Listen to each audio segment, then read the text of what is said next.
Coffee? Not for you, Lorraine sneered, sliding past seat 2A as if Amy didn't exist. Passengers pretended not to notice, sipping champagne, unaware that the black woman they dismissed as invisible was the CEO of a billion-dollar company, and she was about to ground their flight with a single command.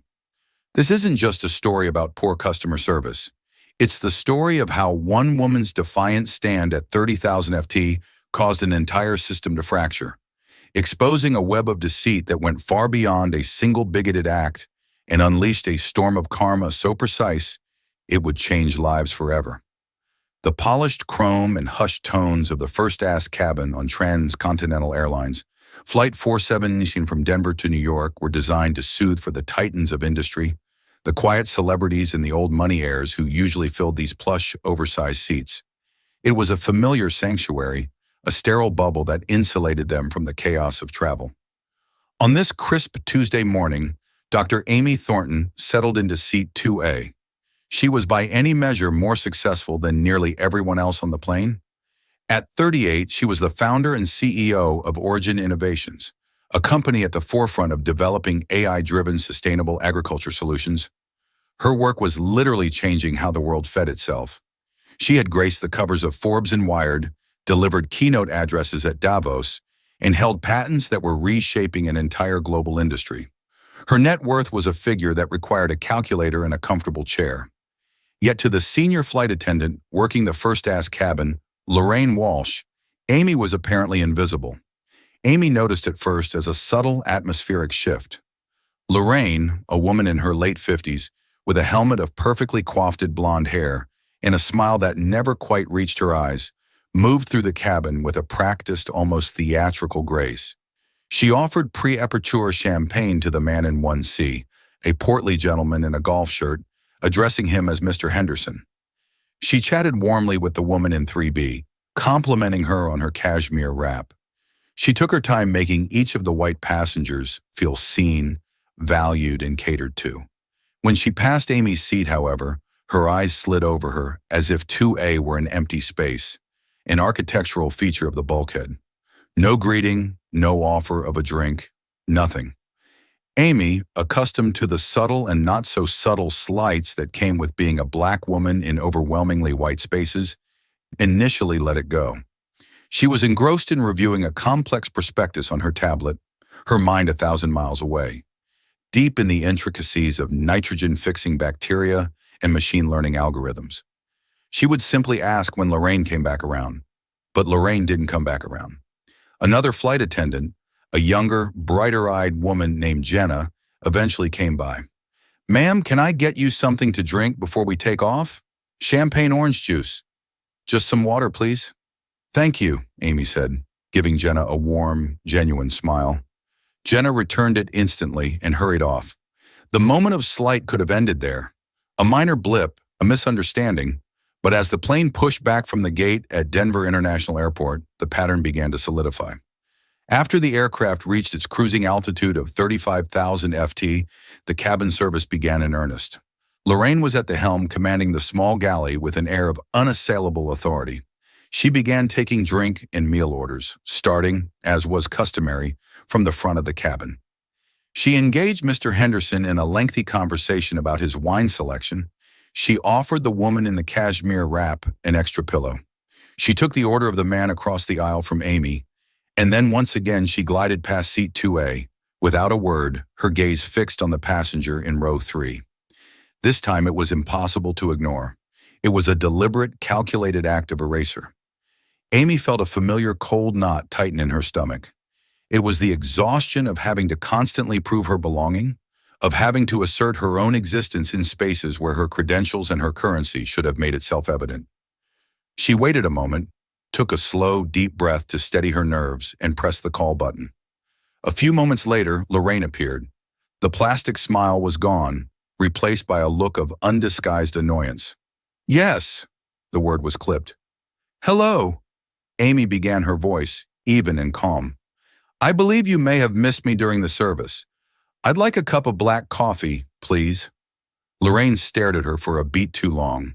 A flicker of something disdain perhaps crossed her face, before being smoothed over with a veneer of professional indifference. "I'll get to it when I'm finished with the other passengers." The dismissal was as sharp as a slap. Amy watched as Lorraine turned on her heel and proceeded to serve the passenger behind her, then the one behind that. Minutes stretched into an uncomfortable eternity. The aroma of freshly brewed coffee filled the cabin. Every other passenger had been served. Trays were being laid and silverware clinked. Amy sat a statue of patience, her gaze fixed on Lorraine. She wasn't just a CEO, she was a scientist. She observed. She collected data. She identified patterns, and the pattern here was undeniable. Finally, with the rest of the cabin settled, Lorraine returned to the galley, busying herself with rearranging napkins. She made no move to get the coffee. Amy pressed the call button again.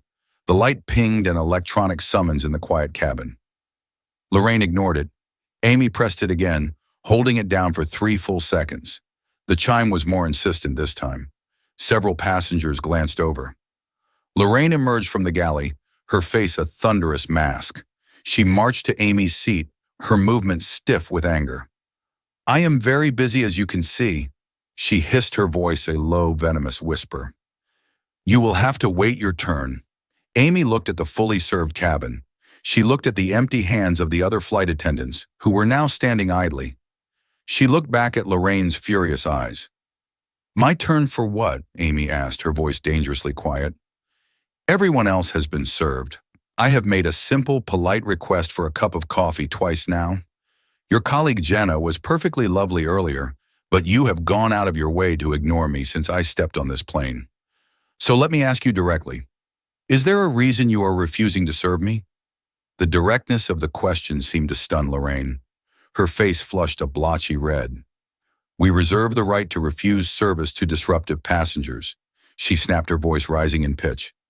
The absurdity of the statement hung in the air. Amy hadn't moved. She hadn't raised her voice. She had done nothing but exist in her seat. "Disruptive?" Amy repeated, a single eyebrow arching by asking for coffee. "Or is my presence in this seat what you find disruptive?" The accusation, now unveiled and shimmering in the cabin air, was undeniable. The man in 1C, Mr. Henderson, lowered his newspaper. The woman in 3B paused with a fork halfway to her mouth. They were no longer just passengers. They were an audience.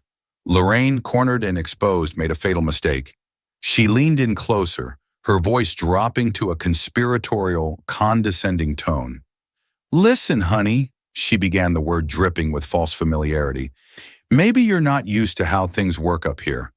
This cabin is for our premier guests. Sometimes people get upgraded by mistake. If you just sit tight and keep quiet, nobody has to make a fuss." It was the final, unforgivable piece of data. Lorraine hadn't just ignored her. She had constructed an entire narrative in her head to justify it.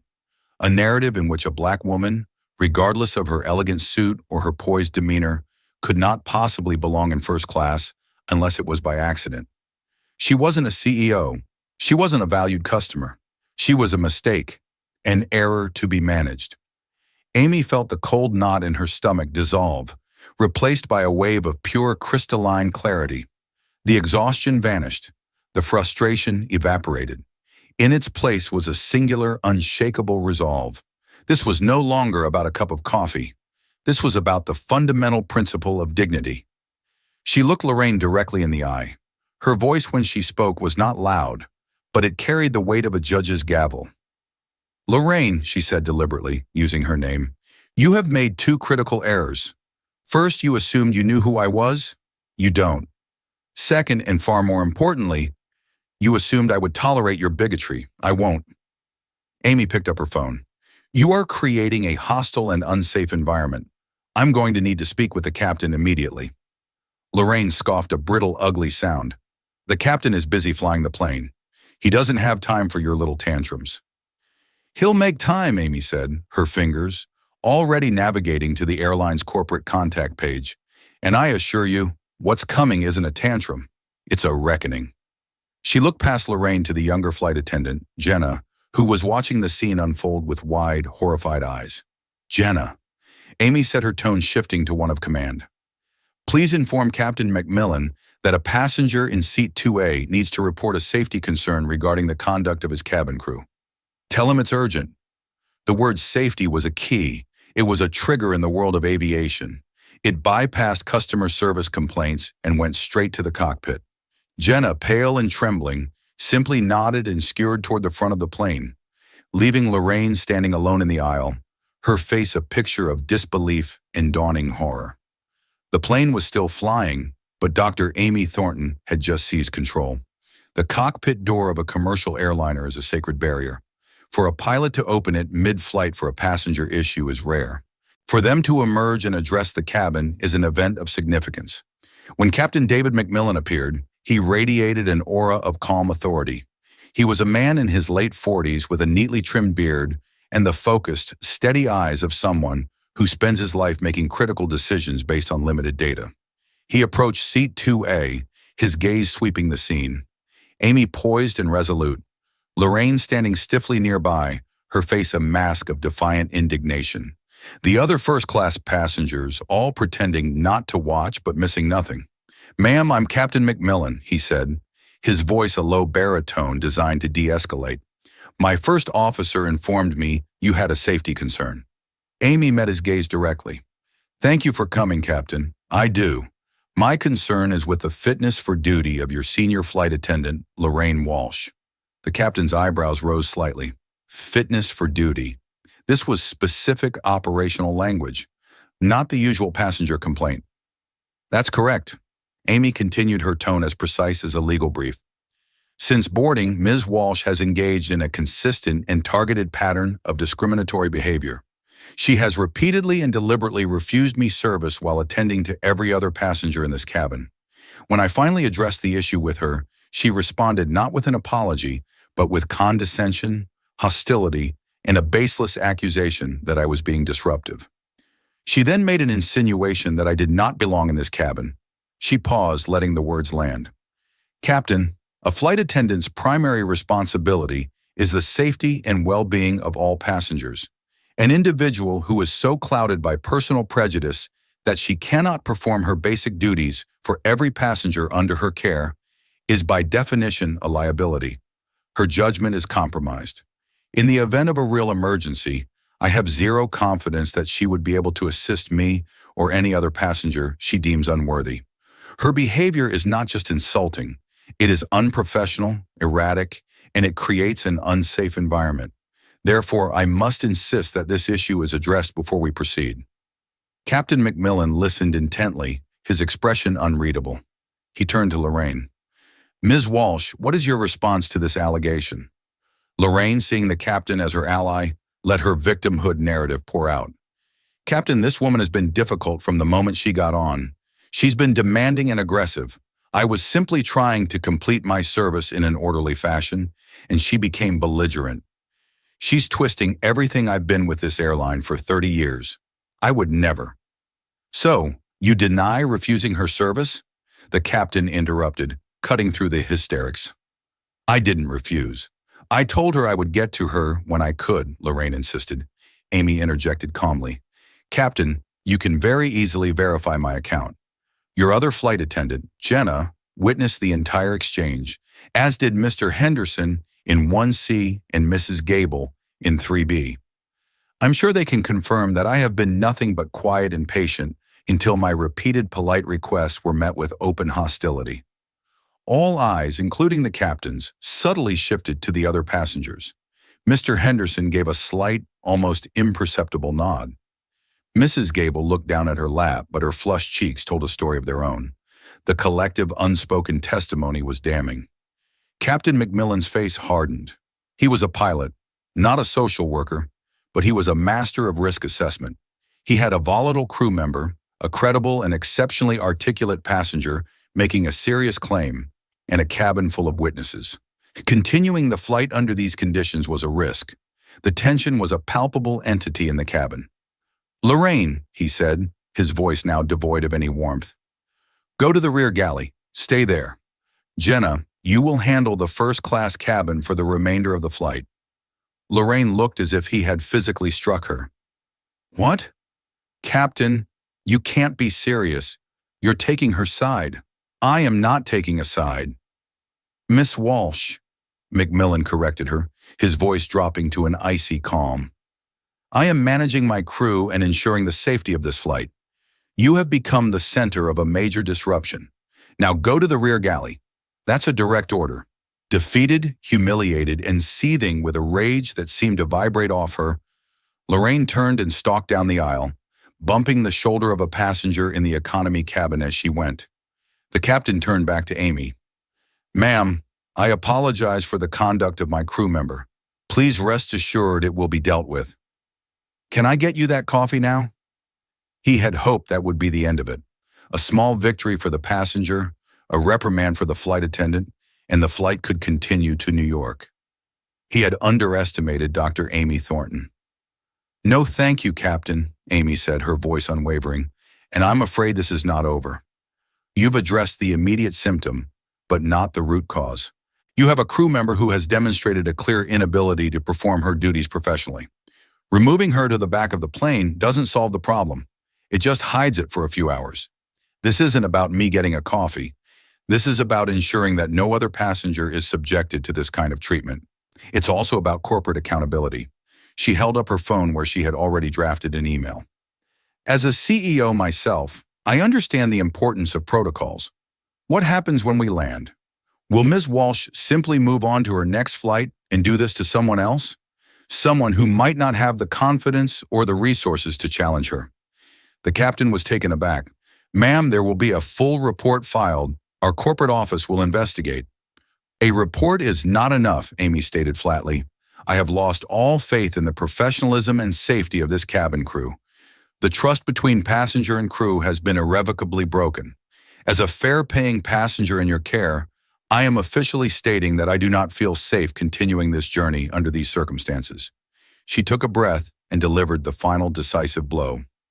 I am the CEO of Origin Innovations. We hold the platinum corporate account with transcontinental spending upwards of $20 million a year on travel for our executives and scientists. My executive assistant is on standby. When we land, I will be making a formal complaint, not just as an individual, but as one of your largest corporate clients. However, I am not willing to wait until we land in New York. The integrity of this flight has been compromised. Now, the mention of the corporate account, the specific dollar amount, was like a lightning strike in the cabin. The captain's professional demeanor faltered for a fraction of a second. This wasn't just an angry passenger anymore. This was a high-stakes business problem. What exactly are you asking for, Dr. Thornton? He asked, using her title for the first time. I'm not asking for anything, Amy replied. I'm stating a position. I no longer consent to being a passenger on this flight. Federal Aviation Administration regulations are quite clear about a captain's authority in situations involving passenger disputes and crew integrity. You have a choice.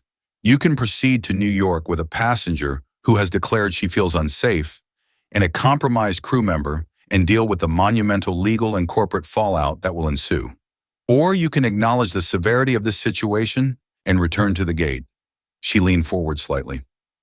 You are the pilot in command. The decision is yours. But I want it on the record right here, right now, with these witnesses, that I have formally requested to be let off this aircraft at the nearest possible opportunity due to a credible safety concern. I believe the nearest opportunity is Denver International Airport. She had grounded the plane, not by force, not by hysterics, but by a calm, logical, and legally sound dismantling of the captain's options. She had cornered him with procedure and liability. Continuing the flight now would be his own personal gamble, a willful disregard of a passenger's stated safety concern. Captain McMillan stood there for a long moment, the weight of his command pressing down on him. He looked at Amy's unblinking eyes. He looked at the nervous faces of the other passengers. He thought of the mountain of paperwork the National Transportation Safety Board inquiries, the corporate hearings. He thought of the phrase, "A passenger has formally requested to be let off the aircraft." He made the only choice a seasoned pilot could make, the choice that minimized risk. He keyed his radio. His voice, broadcast throughout the entire cabin, was heavy with resignation. Denver Tower, this is Transcontinental 417. We have a cabin safety issue and will need to return to the gate. Declaring pan-pan. A collective gasp went through the aircraft. Pan, the international signal for an urgent situation that falls short of a full-blown mayday. The plane began a slow, graceful bank, turning back toward Denver. Amy Thornton sat back in her seat. She hadn't raised her voice. She hadn't created a scene. She had simply refused to be erased, and in doing so, she had done the unthinkable. She had turned the plane around. The real turbulence was just beginning. The return to gate B-52 was surreal. Passengers who had been settling in for a cross-country flight now peered out the windows at the familiar tarmac they had just left. A low murmur rippled through the economy cabin as flight attendants offered vague, sanitized explanations about an unforeseen cabin issue. But in first class, the silence was thick with tension. As the jet bridge reconnected with a dull thud, Captain McMillan's voice came over the intercom again, this time addressing only the first-class cabin. Dr. Thornton, a gate agent, and a corporate representative will be meeting you as you deplane. He then switched to the all-cabin address. Ladies and gentlemen, we apologize for the delay. We ask that you all remain seated while we resolve this situation. Amy gathered her briefcase and her coat, her movements deliberate and unhurried. As she stood, Mr. Henderson from 1C caught her eye. He was a senior partner at a major Denver law firm, a man used to assessing situations quickly. "Ma'am," he said, his voice low but clear, "that was the most professionally executed maneuver I've ever witnessed. If you need a witness, you have my card." He slid a thick embossed business card into her hand. "Thank you, Mr. Henderson." "I appreciate that," Amy said, accepting it. As she walked toward the open door, she passed Lorraine, who had been summoned from the rear galley. The flight attendant stood near the cockpit, her face pale, her eyes burning with a mixture of hatred and fear. She refused to look at Amy, staring instead at a fixed point on the bulkhead, as if trying to will the entire situation out of existence. Waiting on the jet bridge were two people, a flustered-looking gate agent in a transcontinental uniform, and a man in a rumpled suit who introduced himself as Neil Perry, the station's duty manager. Perry had the harried look of someone whose quiet Tuesday had just been torpedoed. "Dr. Thornton," he began his tone, attempting a placating smoothness. "I'm Neil Perry. I understand there was some misunderstanding on board. We deeply apologize for any inconvenience. We can get you booked on the next flight to LaGuardia, which leaves in 90 minutes. Of course, we'll ensure your comfort in our flagship lounge until then." He was treating it like a missed connection, a problem to be solved with a new ticket and a complimentary glass of wine. Amy gave him a cool, appraising look. "Mr. Perry," she said, her voice leaving no room for misunderstanding, "let's be very clear. This was not a misunderstanding. This was an incident of targeted harassment and discrimination by a member of your crew. This plane did not return to the gate because of an inconvenience. It returned because I, a passenger, declared a safety issue stemming from the hostile and unprofessional conduct of flight attendant Lorraine Walsh. So no, I will not be getting on the next flight. I will not be flying transcontinental at all today." Perry's face fell. This was not going to be an easy fix. "Secondly," Amy continued, "I will require the full names and employee identification numbers of the entire flight crew. Captain David McMillan, First Officer Robert Peterson, and flight attendants Lorraine Walsh and Jenna." "I'm sorry I didn't get Jenna's last name. I'm not sure I'm authorized to provide that," Perry stammered. "You can either provide it to me now, or you can provide it to my legal team in a few hours." "The choice is yours," Amy said calmly. "I will also need a written incident report from you as the ranking airline official on site, detailing the reason Flight 417 returned to the gate." Behind them, the cockpit door opened. Captain McMillan stepped out, followed by the young flight attendant, Jenna. The captain handed a clipboard to Perry. "Neil, here's my preliminary report. I need you to get statements from the crew and the relevant passengers." He then looked at Amy. "Dr. Thornton, for the record, the other flight attendant is Jenna Kowalski, and for what it's worth, you handled yourself with remarkable composure. Professionalism should be the standard for everyone." "Captain, not a remarkable exception," she replied, though her tone held a note of acknowledgement for his own difficult position. Jenna looked at Amy, her eyes wide with a mixture of fear and admiration. Ma'am, Dr. Thornton, I am so sorry for what happened. What she did was wrong. Everyone saw it. Thank you, Jenna. It takes courage to say that, Amy said, giving the young woman a brief, reassuring nod. The station manager, Perry, looked like a man caught in a crossfire. He was desperately trying to de-escalate to contain the problem within the confines of the airport. But Amy was already thinking several moves ahead. She took out her phone, stepped to the side of the jet bridge traffic, and made a call. Brenda, she said, her voice now warm and familiar. It's Amy. I've had an incident on a flight out of Denver. I won't be making the New York meeting. No, I'm fine, but I need you to do a few things. First, cancel my return ticket on Transcontinental. Cancel all upcoming bookings for me on that airline. Second, I want you to draft a letter to Edward Coleman. Edward Coleman was the CEO of Transcontinental Airlines. Inform Mr. Coleman's office that, as of today, Origin Innovations is suspending its $20 million corporate travel account with his airline effective immediately pending a full and satisfactory resolution to this matter. Reference Transcontinental Flight 41 and scene. They'll know what it's about. And finally, get me the number for Catherine Webb at Dalton Webb and Finch. Dalton Webb and Finch was one of the most powerful corporate litigation firms in the country.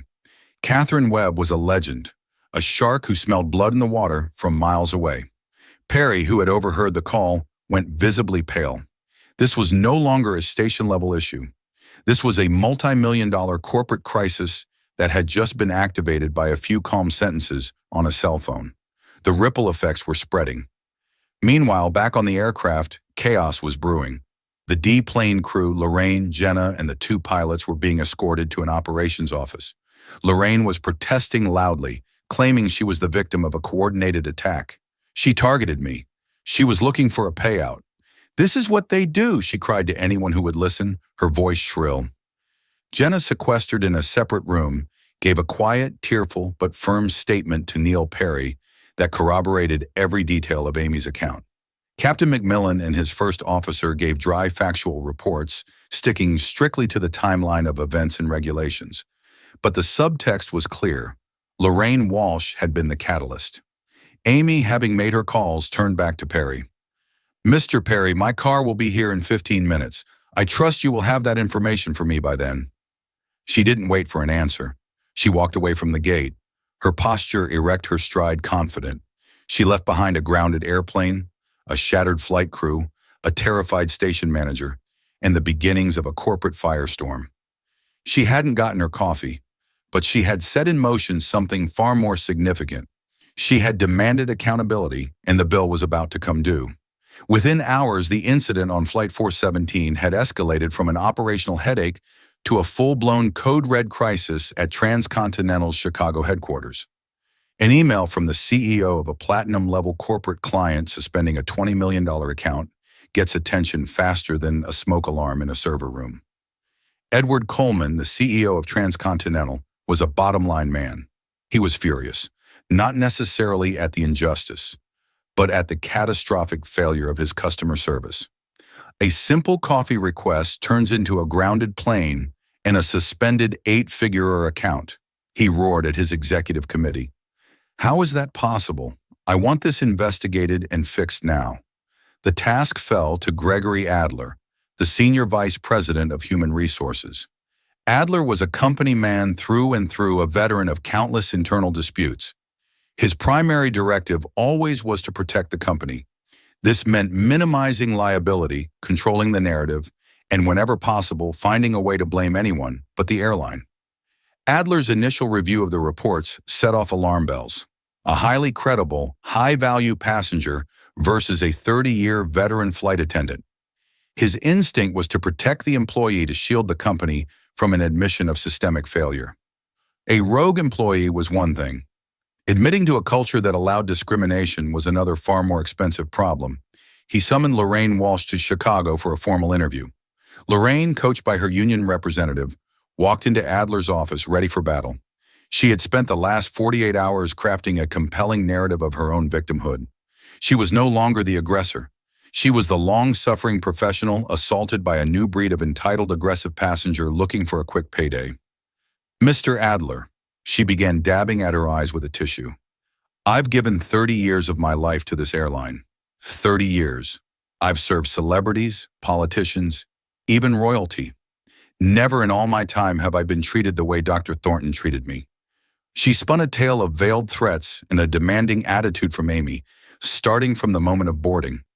She had this air about her, Lorraine said, her voice trembling with manufactured sincerity. She was dismissive, arrogant. When I didn't rush to her side the second she pressed the call button, she became hostile. She twisted my words. She accused me of these horrible things. It was a setup. I could feel it. She was baiting me, recording me. I'm sure of it. Gregory Adler listened, nodding sympathetically. This was a version of events he could work with. It painted the passenger as the problem, the instigator, and her grounding the plane, Adler prodded. Tell me about that. It was a power play, Lorraine said, her voice dripping with indignation. The moment she mentioned her corporate account, it all became clear. This was extortion. She was using her position to bully me, to bully the captain to get something for free.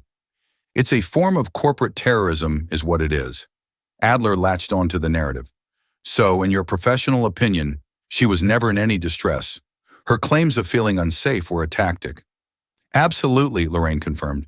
It was a performance, and the captain, he was young, he got scared. He folded under pressure instead of standing by his crew. Adler's course was set. The official strategy would be to quietly discredit Dr. for Amy Thornton. He commissioned an internal report that heavily favored Lorraine's version of events. He cherry-picked phrases from the captain's report, focusing on the lack of any physical altercation. He downplayed Jenna Kowalski's testimony as that of a junior, impressionable employee who was intimidated by the high-profile passenger. The first move was a carefully worded letter from Transcontinental's legal department to Catherine Webb, Amy's lawyer. The letter was a masterpiece of corporate deflection. It expressed regret for the miscommunication on Flight 417, but firmly rejected any allegations of discrimination. It painted Dr. Thornton as an agitated passenger whose escalating demands led to the captain making a procedural decision to return to the gate to de-escalate the situation. The letter subtly implied that Dr. Thornton's actions, not Lorraine's, were the root cause of the disruption. It concluded with a low ball offer, a few thousand in travel vouchers, and a reinstatement of the corporate account's discount should they choose to return. Catherine Webb read the letter and laughed out loud in her office. Amateurs, she muttered. She immediately forwarded it to Amy. Amy read it not with anger, but with a chilling sense of disappointment. So this is their play, she said to Catherine over the phone. They're going to try and paint me as the angry black woman. A classic, if pathetic, strategy. They're protecting their employee and betting I'll just go away. It's more than that, Catherine replied, her voice sharp. They're building a defense. They're creating a paper trail to show they took it seriously, investigated, and found their employee blameless. They're preparing for a lawsuit. What they don't know is so are we. But Transcontinental strategy went beyond a letter. A whisper campaign began. Anonymous sources, likely from Adler's department, started leaking a sanitized pro-airline version of the story to aviation bloggers and industry forums. The narrative was always the same. A difficult VIP passenger caused a flight to turn around over a trivial service complaint. No mention of race, no mention of the specific insults, just the image of an entitled CEO throwing her weight around. Amy started to feel the pressure. A colleague from another tech company called her. Amy, what's this I'm hearing about you on that flight? A friend of mine at Transcontinental said you had a flight attendant in tears. It was insidious. It was an attack on her reputation, an attempt to reframe her righteous stand as a moment of entitled rage. For a moment, the sheer injustice of it almost overwhelmed her. They were not only refusing to acknowledge the wrong, they were actively trying to punish her for exposing it. But Gregory Adler and Lorraine Walsh had made the same critical mistake Lorraine had made on the plane. They profoundly underestimated Amy Thornton. They thought she was just a wealthy executive. They didn't understand she was a scientist who dealt in data, a CEO who understood strategy, and a woman who would not be bullied into silence. Catherine Amy said, her voice as cold and hard as steel. They want to fight. Fine. Forget the settlement talks. I don't want an apology anymore. I want a transformation. Let's start digging. I want to know everything there is to know about Lorraine Walsh. I want to know everything about Gregory Adler's history in HR. I want to know about every discrimination complaint filed against this airline for the past 10 years. They think this is about one flight. I'm going to make it about their entire rotten culture. The battle lines were drawn. Transcontinental had chosen to protect its own and smear a victim. They had no idea they weren't just fighting a lawsuit. They were fighting a war against an opponent with limitless resources and an unshakable conviction. And the first casualty of that war was going to be the truth they were so desperately trying to hide. Amy Thornton didn't build a billion-dollar company by backing down from a fight. While Transcontinental's HR department was busy building a fortress of lies, Amy and her legal powerhouse, Catherine Webb, were assembling an army. They want to play dirty. "We'll play smart," Catherine said during a strategy call. "Corporate malfeasance is like an iceberg. The incident they're focused on is just the tiny piece sticking out of the water. Our job is to show the judge and the public the massive, dangerous structure lurking beneath. The first step was to formalize the witness accounts." Catherine's team flew to Denver and took a formal videotape deposition from Mr. Henderson, the lawyer in seat 1C. His testimony was devastatingly precise. He recounted Lorraine's overtly dismissive and contemptuous attitude toward Dr. Thornton, contrasting it with her fawning behavior toward other passengers. He used phrases like a clear and unmistakable racial animus. Coming from a senior partner at a prestigious law firm, his words carried immense weight. The next and more crucial step was to secure the cooperation of Jenna Kowalski. The young flight attendant was terrified. She had been warned by her union rep to stick to a vague, non-committal story. She was being pressured by older colleagues loyal to Lorraine. Her career was on the line. Amy decided to handle this herself. She didn't send a lawyer. She requested a private meeting with Jenna at a quiet coffee shop far from the airport. Jenna arrived looking nervous and drawn. "Dr. Thornton," she began, "I don't know if I can do this. They'll fire me. My life will be ruined." Amy looked at her, not with pressure, but with empathy. "Jenna, I'm not going to ask you to do anything that you're not comfortable with. But I want to tell you why I'm pursuing this. This isn't about money for me. This is about ensuring that what happened to me doesn't happen to the next person and the person after that. People like Lorraine and the managers like Gregory Adler who protect them, they count on the silence of good people like you. They create a culture of fear, and that fear allows them to keep doing what they're doing." Amy leaned in slightly. "You told me what she did was wrong. You saw it. You know it. The question you have to ask yourself is not what will happen if you speak up, but what will it feel like 5 years from now if you don't? When you see something like this happen again and you know you had a chance to stop it." She then laid a card on the table. "My legal team is one of the best in the country. They are prepared to offer you full whistleblower protection and legal representation free of charge. Furthermore, I will personally guarantee you a position within my company's corporate logistics department at a higher salary than you make now, starting tomorrow if you need it. You will not be unemployed. You will not be ruined. You will be protected." It was an extraordinary offer. It removed the fear. It replaced the risk with security. Tears welled in Jenna's eyes. It was the lifeline she didn't even know she could hope for. "Okay," she whispered. "Okay, I'll tell them everything." With Jenna's cooperation, the floodgates opened. She provided Catherine Webb's investigators with a treasure trove of inside information. She detailed a long-standing culture of cronyism and prejudice among a clique of senior flight attendants with Lorraine Walsh as its queen bee. She described how they would trade favorable routes, mock passengers in the galley, and use internal reporting systems to cover for each other's mistakes. Most critically, Jenna recalled specific incidents. "Lorraine. She has a thing about upgrades," Jenna explained. "She believes she can spot who deserves to be in first class. She's particularly nasty to people of color who get upgraded. She calls them seat fillers. She'll give them the worst service. Forget their meal choice. The incident with you, Dr. Thornton, was the most blatant I've ever seen, but the behavior itself wasn't new." Armed with this, Catherine's team filed a massive discovery motion in court demanding access to Lorraine Walsh's complete employment file, including all passenger complaints and Gregory Adler's records on handling such complaints. Transcontinental's lawyers fought back, citing privacy and undue burden. But the judge swayed by the depositions from Henderson, and Jenna granted the motion. It was a huge victory. The files arrived in dozens of sealed boxes at Catherine Webb's firm. A team of paralegals began the painstaking work of sifting through 30 years of data. For weeks, they found nothing but minor, unsubstantiated complaints, all dismissed by Adler with boilerplate language. It seemed like a dead end. "They've scrubbed the records," a junior associate said in frustration. "No," Catherine said, staring at the wall of boxes. "They haven't scrubbed them. They've just buried the truth under mountains of irrelevant paper. Keep digging. We're looking for a pattern, a name, anything that connects."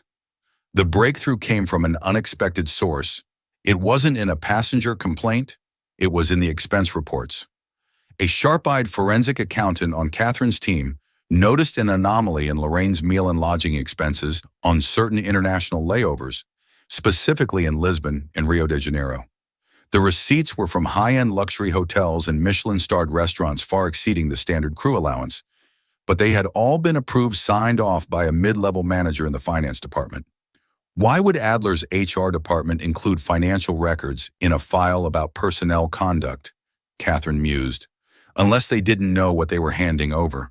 She tasked an investigator with a simple job. Find out who that finance manager was. The investigator came back a day later. The manager's name was Martin Walsh. He was Lorraine Walsh's ex-husband. They had divorced acrimoniously 5 years ago. "Get him on the phone," Catherine ordered. The investigator found Martin Walsh, now retired and living in Florida. At first, he was reluctant to talk, but when the investigator mentioned Lorraine, a dam of resentment broke. "Lorraine," he said, his voice dripping with scorn. "She thinks she's untouchable, thinks the rules don't apply to her. She's been running her own little scam at Transcontinental for years." "What kind of scam, Mr. Walsh?" the investigator asked. "It wasn't just my signing off on her expenses," he confessed, eager to unburden himself. "That was just to keep the peace at home. The real game was with the cargo. She had a side deal with an art and antique dealer in Lisbon. Small, high-value items, icons, jewelry, rare books. They weren't declared. They were packed in a custom-made suitcase that she would list as crew baggage, which gets a much less thorough inspection. She'd walk right through customs. A friend in the ground crew would ensure her bag was never flagged. She was a high-end smuggler using her uniform as a cloak of invisibility. She made a fortune. The investigator could barely contain his excitement. "Can you prove this?" "I have copies of bank statements," Martin said, his voice full of spite. "Statements for an account she didn't think I knew about. I kept them for a rainy day. I'd say a multi-million-dollar lawsuit against my dear ex-wife qualifies as a storm. Wouldn't you?" This was it. The karma. The hard, devastating karma. It was bigger and dirtier than anyone could have imagined. Amy's stand against racism had inadvertently hooked a fish so large it was about to pull the entire transcontinental fishing boat under. Catherine Webb hung up the phone after her investigator's report, a slow, predatory smile spreading across her face. "Gregory Adler," she said to the empty room, "you thought you were fighting a discrimination case. You're about to get hit with a federal crime." The counteroffensive was complete. They weren't just going to win, they were going to obliterate. The evidence extracted from Lorraine's embittered ex-husband was the key that unlocked a far darker story than anyone imagined. This wasn't just about expense reports. It was a confession detailing a sophisticated smuggling operation. For years, Lorraine had used her uniform as a cloak of invisibility, trafficking undeclared antiques in her crew baggage, assisted by a contact in the ground crew. The discovery transformed the case. What began as a stand against racism had inadvertently exposed a federal crime. Catherine Webb's first call was not to Transcontinental, but to the Department of Justice. A civil lawsuit was now a secondary concern. She was holding a lit stick of dynamite. Her next move was theatrical. She requested a face-to-face meeting with Transcontinental's CEO, Edward Coleman, pointedly excluding Gregory Adler, the HR vice president who had orchestrated the cover-up. Intrigued and alarmed, Coleman agreed. In a sterile Chicago boardroom, Coleman and his chief counsel faced Amy and Catherine. "Mr. Coleman," Catherine began dispensing with pleasantries, "we're here because your HR department, under Mr. Adler's direction, responded to my client's legitimate complaint by trying to discredit her. They assumed they could manage a simple discrimination claim. They were mistaken. She slid a single folder across the vast mahogany table. That is a copy of the file we delivered to the Department of Justice yesterday. Coleman's lawyer opened it. His professional composure vanished, replaced by a pallor of shock. He pushed the folder to his CEO, whose face cycled from confusion to disbelief to a deep burning crimson. "This is absurd," Coleman stammered, but the words lacked force. "Is it?" Catherine countered, her voice like ice. "We have sworn testimony. We have offshore bank records that correlate with Lorraine Walsh's flight schedule.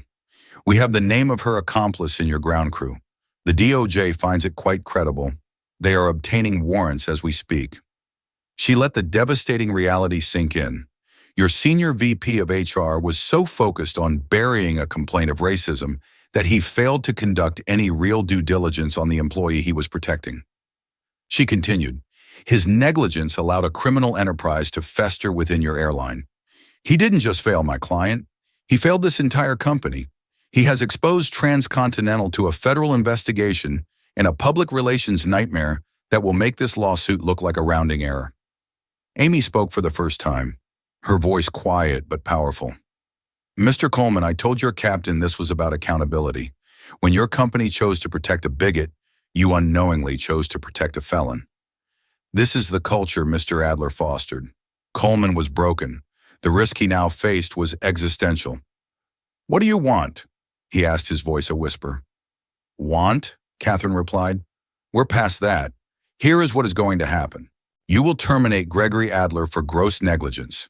You will commission a truly independent outside counsel approved by us to overhaul your HR department. You will issue a full public apology to Dr. Thornton acknowledging the discrimination. You will fund a new mandatory anti-bias training program called the Thornton Initiative. And finally, you will settle with my client for damages. The number is 8 figures and it is not negotiable. It was total unconditional surrender." Coleman looked at his lawyer, who gave a single-minute shake of his head. They had no choice. "Agreed?" Coleman said the word tasting like ash. The karma was swift and brutal. 2 days later, federal agents raided Lorraine Walsh's home at dawn, finding several undeclared antiques. Her accomplice was arrested at JFK that same afternoon. The news of a smuggling ring operating within Transcontinental exploded across the media. That afternoon, Gregory Adler was summoned to the CEO's office. He walked in expecting a strategy session and was met by security. He was informed of his immediate termination and escorted from the building with his belongings in a box, a public casualty of the rot he tried to hide. The unraveling was complete. For Lorraine, the woman who refused a cup of coffee, her world of entitlement and crime was obliterated. For Adler, the man who chose lies over truth, his career was vaporized. Their downfall was a direct consequence of the very prejudice they defended. The initial act of bigotry was the loose thread that, when pulled by a woman who refused to be erased, caused their entire rotten tapestry to come undone. In the end, this was never just a story about a flight. It was about the corrosive nature of prejudice and the incredible power of a single principled stand. Dr. Amy Thornton didn't just ground a plane. She grounded an entire culture of impunity. The public apology from Transcontinental was unprecedented in its honesty. The Thornton Initiative became a new industry standard for employee training, transforming the airline from a cautionary tale into a model for change. The settlement money seeded a foundation that has since helped hundreds of young women of color pursue careers in STEM and aviation, creating a legacy of opportunity from an incident of hate. Jenna Kowalski, protected and empowered, was promoted and became a lead trainer for the new initiative, teaching new hires the importance of courage and integrity. And Lorraine Walsh. She was convicted on multiple federal charges and served 4 years in prison. A stark reminder that karma, when it finally arrives, often brings its own set of ironclad regulations. This story shows us that sometimes the most profound changes don't begin in a boardroom, but with one person in one seat who simply refuses to be invisible. Thank you for listening. If this story resonated with you, please hit that like button, share it with someone who needs to hear it, and subscribe to the channel for more true stories of justice and dramatic karma. Your support helps us continue to tell these important tales. Until next time, Stand tall and never be afraid to speak your truth.